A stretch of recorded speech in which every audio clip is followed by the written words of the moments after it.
हमने पिछले वीडियो में बताया आपको बोहर एटॉमिक मॉडल, जो कि रसायन विज्ञान का पहले चैप्टर का फर्स्ट टॉपिक था, पहला वीडियो था।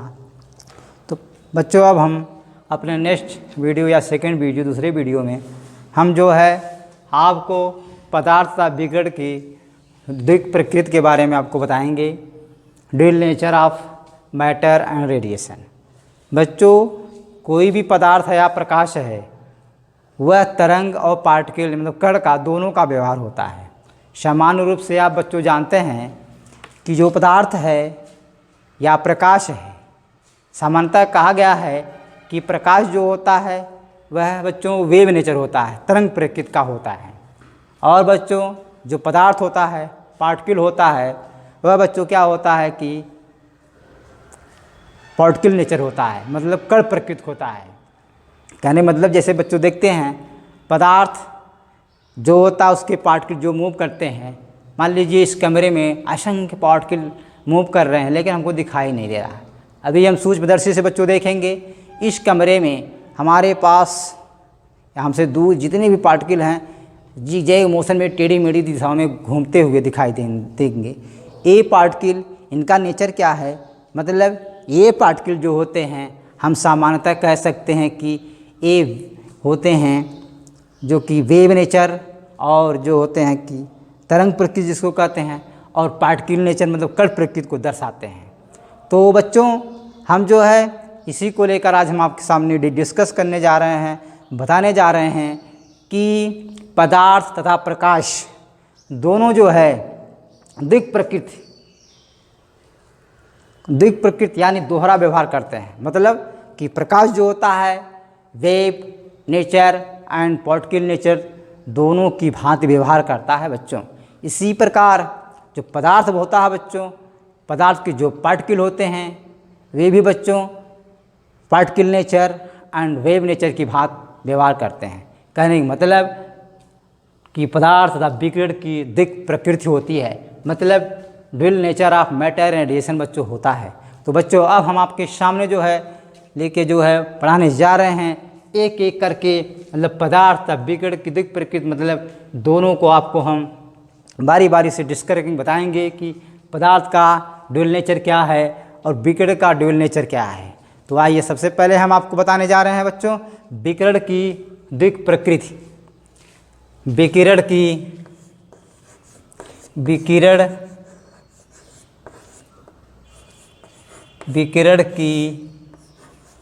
द्विक प्रकृति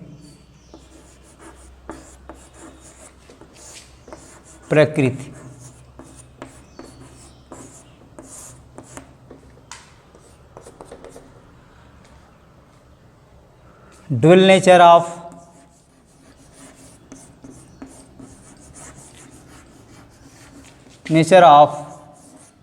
रेडिएशन।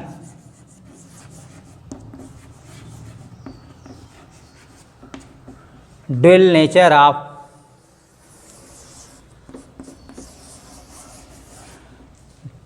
विकिरण की द्विक प्रकृति के बारे में बताएंगे। सबसे पहले बच्चों अब देखिए बच्चों, सामान्यतः आप लोग जानते हैं कि सूर्य ऊर्जा का मुख्य स्रोत होता है।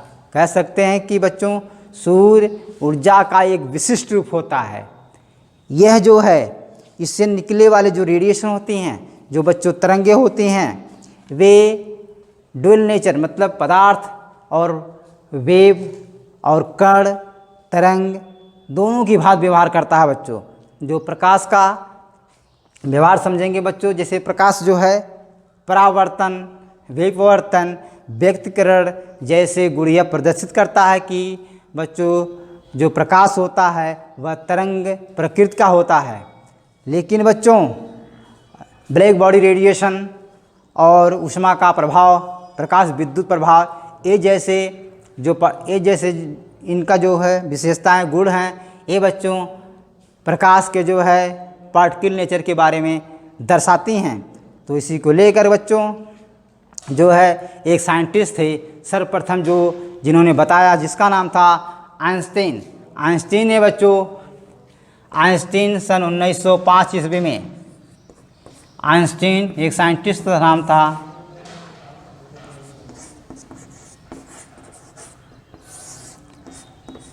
बच्चों एक महान साइंटिस्ट थे आइंस्टीन। इन्होंने सन 1905 ईस्वी में यह सुझाव दिया कि जो है कि सबसे पहला सुझाव इनका था कि प्रकाश जो है particle nature and wave nature, तरंग प्रकृति और वेव, जिसको वेव प्रकृति कहते हैं, और पार्टिकल नेचर दोनों की भांति बच्चों व्यवहार करता है। उसी को लेकर इन्होंने बच्चों एक जो इक्वेशन दिया, जो कि द्रव्यमान को ऊर्जा में परिवर्तित करने का एक समीकरण दिया बच्चों। जो समीकरण बच्चों इस प्रकार है, इसको कहते हैं E बराबर m इंटू सी स्क्वायर। बच्चों आइंस्टीन ने जो समीकरण दिया बहुत ही इंपॉर्टेंट समीकरण है। इस सहायता से बच्चों द्रव्यमान को या ऊर्जा को द्रव्यमान में परिवर्तित किया जा सकता है बच्चों, जहाँ पे E इक्वल टू एनर्जी बच्चों ये क्या होती है, ऊर्जा को दर्शाती है, और m इक्वल टू क्या होता है बच्चों, m द्रव्यमान होता है, और c बच्चों प्रकाश का वेग होता है, प्रकाश का वेग होता है। तो इस समीकरण की सहायता से बच्चों ऊर्जा को द्रव्यमान में परिवर्तित किया जा सकता है। इसी के सिद्धांत के आधार पर एक साइंटिस्ट थे जिन्होंने एक थ्योरी दिया जिसको कहते हैं Planck quantum theory. Planck quantum theory के अनुसार प्लैंक ने बताया, एक साइंटिस्ट थे प्लैंक, इन्होंने एक क्वांटम थ्योरी दिया जिसके आधार पर इन्होंने बताया कि ऊर्जा जो बच्चों होती है, ऊर्जा पैकेटों के रूप में उत्सर्जित होती है। अर्थात जो एनर्जी रिलीज होती है वह क्या होता है, पैकेट नुमा निकलती है, और इन्हीं पैकेटों को बच्चों क्या कहा जाता है, फोटान कहा जाता है। फोटान, ये फोटान एक समीकरण प्राप्त हुआ है E बराबर h²। प्लैंक ने एक इक्वेशन दिया E बराबर h²। इसी के आधार पर बच्चों एनर्जी और उसके जो है प्लैंक H में भी एक रिलेशनशिप है जिसे कहते हैं E बराबर h²। इस आधार पर हम दर्शाते हैं कि ऊर्जा जो है पैकेटों के रूप में उत्सर्जित होती है बच्चों। अब बच्चों जो देखिए हमने बताया है विकिरण की द्विक प्रकृति के बारे में। अब बच्चों हम आपको दूसरा बताने जा रहे हैं जो कि जिसका नाम है पदार्थ का द्विक प्रकृति। पदार्थ की द्विक प्रकृति।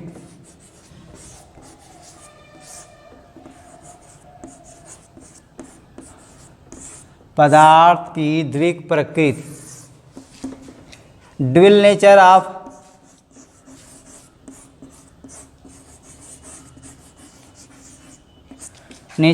मैटर।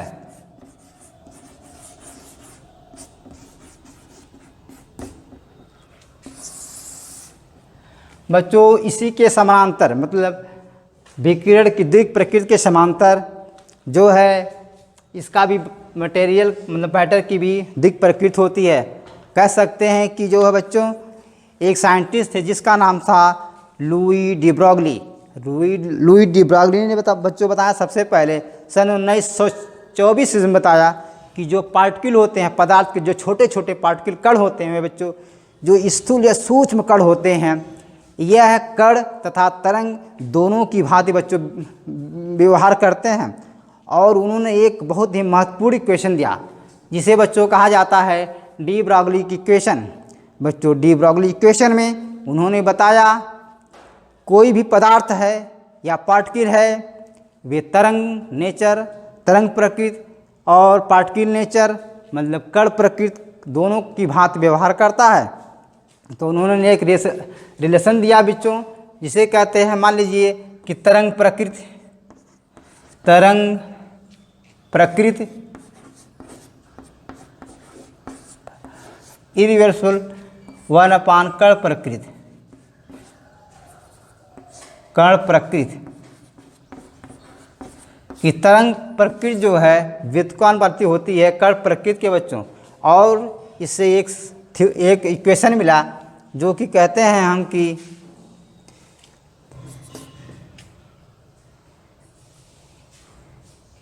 लैम्डा बराबर h/p,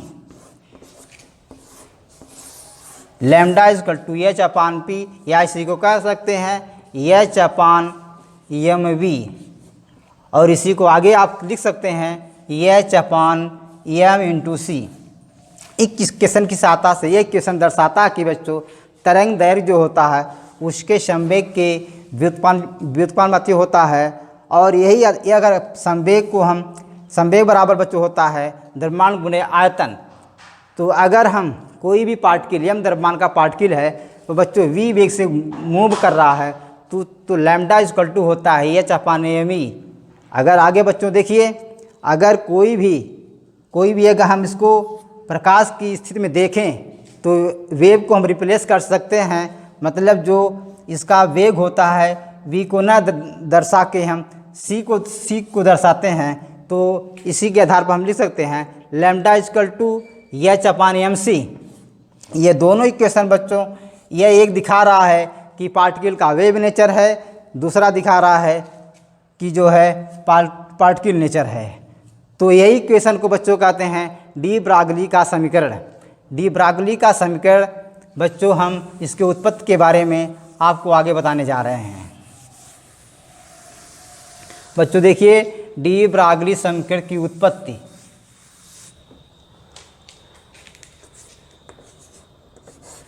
डी ब्रागली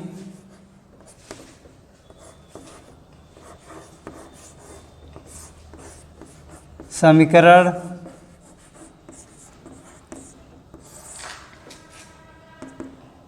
की उत्पत्ति।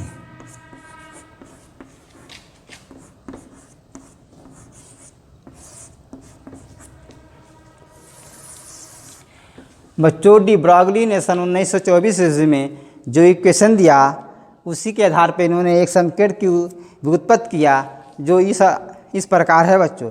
इन्होंने सबसे पहले इस समीकरण को उत्पत्ति पर बताया कि एक इक्वेशन होता है, जो इक्वेशन का नाम है बच्चों आइंस्टीन का इक्वेशन, आइंस्टीन का समीकरण।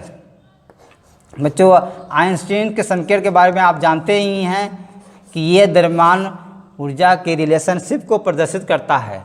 आइंस्टीन का समीकरण बच्चों जानते ही हैं क्या होता है, E बराबर एम इंटू सी स्क्वायर। यह बच्चों इक्वेशन नंबर 1 अगर माने, मतलब आइंस्टीन के समीकरण को इक्वेशन नंबर 1 समीकरण नंबर 1 कहें। और जो दूसरा समीकरण है बच्चों प्लैंक का समीकरण, प्लैंक का समीकरण। यह प्लैंक समीकरण आप जानते हैं बच्चों, यह क्या प्रदर्शित करता है कि ऊर्जा फैक्टरों के रूप में उत्सर्जित होती है। इसके आधार पर आपको एक इक्वेशन मिलता है जिसका नाम है E बराबर एच इंटू न्यू। तो बच्चों इसे अगर इक्वेशन नंबर 2 माने तो अब बच्चों हम देखेंगे कि इक्वेशन नंबर 1 और इक्वेशन नंबर 2 की तुलना करने पर समीकरण 1 तथा समीकरण 2 की तुलना करने पर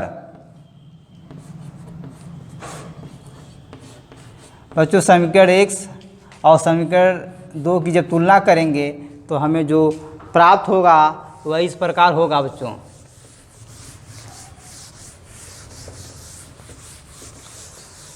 तो मिला क्या बच्चों,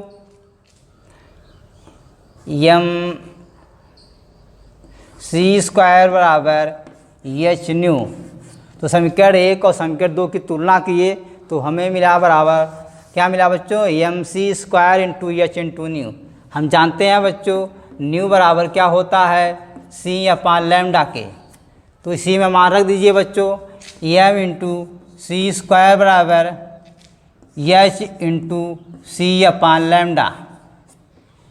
और बच्चों सी कैंसिल हो जाएगा, क्या मिला, M C equal to H upon lambda. बच्चों ये इक्वेशन मिला। अब यहाँ से आप वेवलेंथ तरंग दैर्घ्य का मान आसानी से निकाल सकते हैं। तो यहाँ से निकालेंगे तो लैम्डा इक्वल टू बच्चों क्या हो जाएगा, एच अपान एम इंटू सी। तो बच्चों क्या मिला आपको, एच अपान एम इंटू सी। मतलब ये जो इक्वेशन नंबर आपको 3 मिला है बच्चों, यह है प्रकाश के तरंग प्रकृति को प्रदर्शित कर रहा है। यहाँ बच्चों एच बराबर क्या है, प्लांक नियतांक है। एच बराबर क्या है, प्लांक नियतांक। जिसका मान होता है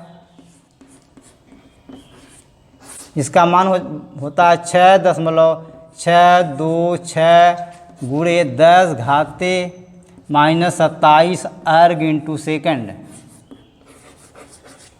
और बच्चों सी है, सी क्या है यहाँ पे? सी प्रकाश का वेग है, सी प्रकाश का वेग। और एम क्या बच्चों? एम है द्रव्यमान।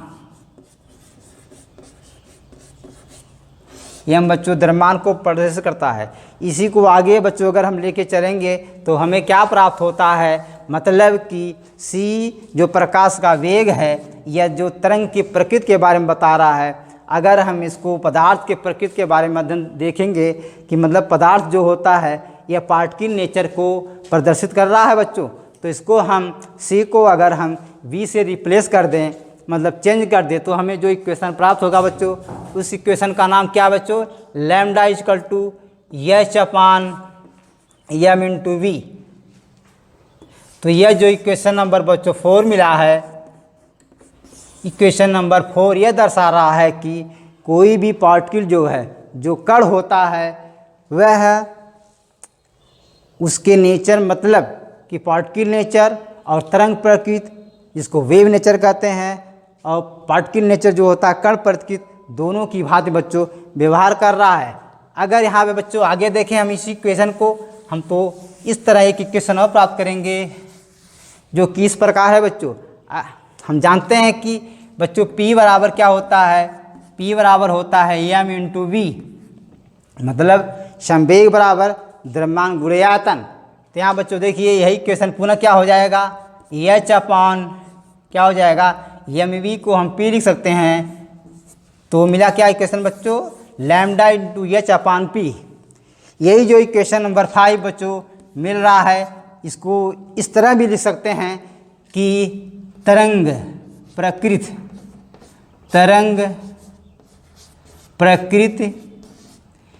इरिवर्सिबल, मतलब बटे 1 अपान कण प्रकृति। मतलब बच्चों तरंग प्रकृति व्युत्क्रमानुपाती होता है कण प्रकृति। यही इक्वेशन नंबर 4 बच्चों क्या कहलाता है? डी ब्रागली समीकरण। डी ब्रागली समीकरण इसे बच्चों कहते हैं। मतलब डी ब्रागली इक्वेशन क्या बचाया बच्चों? कि कोई भी पदार्थ है या प्रकाश है, यह कण प्रकृति और तरंग प्रकृति दोनों की भांति बच्चों व्यवहार करता है। तो इस समीकरण से हमें यही मालूम हुआ बच्चों। अब बच्चों हम डी ब्रागली इक्वेशन के महत्व को बारे में बताएंगे। बच्चों डी ब्रागली इक्वेशन का जो मेन महत्व है यही दर्शाता है कि कोई भी जो पदार्थ है वह केवल कण के नेचर, मतलब कण की भांति जैसे कण मूव करता है उसी भांति न होकर यह तरंग की भांति भी व्यवहार करता है। मतलब जैसे भी प्रकाश कण की भांति व्यवहार करेगा और कण प्रकाश की भांति व्यवहार करेगा। डी ब्रागली इक्वेशन की सहायता से हम आसानी से बच्चों समझ सकते हैं। मतलब क्या हुआ कि पदार्थ और प्रकाश ड्यूल नेचर को दर्शाते हैं, कण प्रकृति और तरंग प्रकृति के व्यवहार को बच्चों दर्शाते हैं। बच्चों ये टॉपिक हमारी आज यहीं समाप्त हुई। अब बच्चों हम आपको पढ़ाने जा रहे हैं जो कि इसी पर आधारित है, जो कि यह बताता है कि प्रकाश और पदार्थ के बीच रिलेशनशिप को एक साइंटिस्ट थे जिसका नाम था हाइजेनबर्ग। इन्होंने बच्चों, ये जर्मन के रहने वाले थे, तो एक सिद्धांत दिया बच्चों, यह प्रकाश और प्रकृति की ड्यूल नेचर के आधार पर है, जिसे कहते हैं हाइजेनबर्ग का अनिश्चितता का सिद्धांत। तो बच्चों अब हम हाइजेन या हाइगेन भी कह सकते हैं, हाइजेनबर्ग के अनिश्चितता का सिद्धांत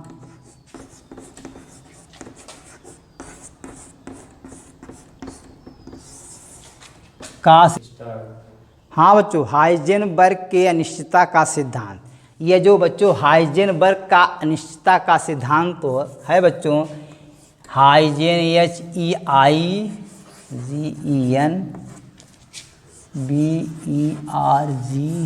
फर्स्ट ऑफ है।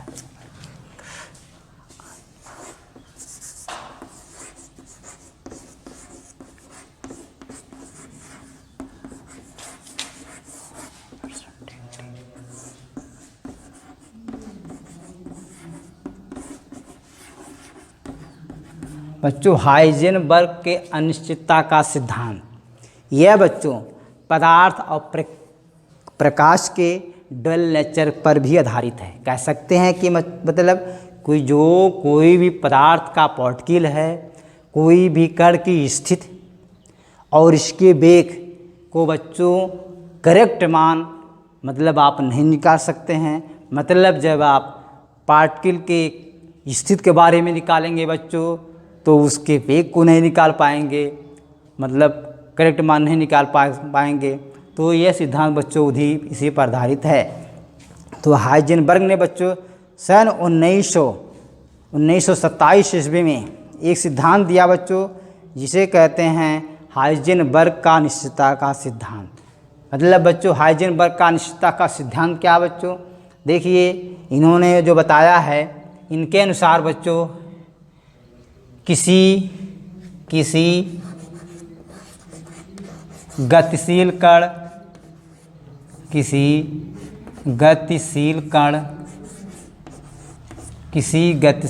कण चाहे वह प्रोटॉन, इलेक्ट्रॉन, कोई गतिशील कण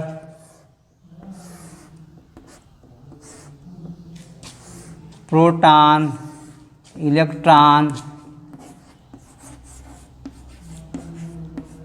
न्यूट्रॉन, किसी गतिशील कण प्रोटॉन, इलेक्ट्रॉन, न्यूट्रॉन की स्थिति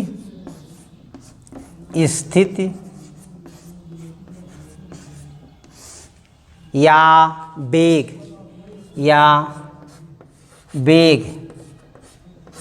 संवेग भी कह सकते हैं, दोनों का एक साथ यथार्थ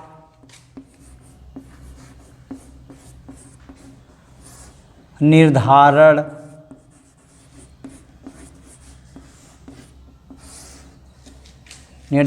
करना असंभव है। निर्धारण करना असंभव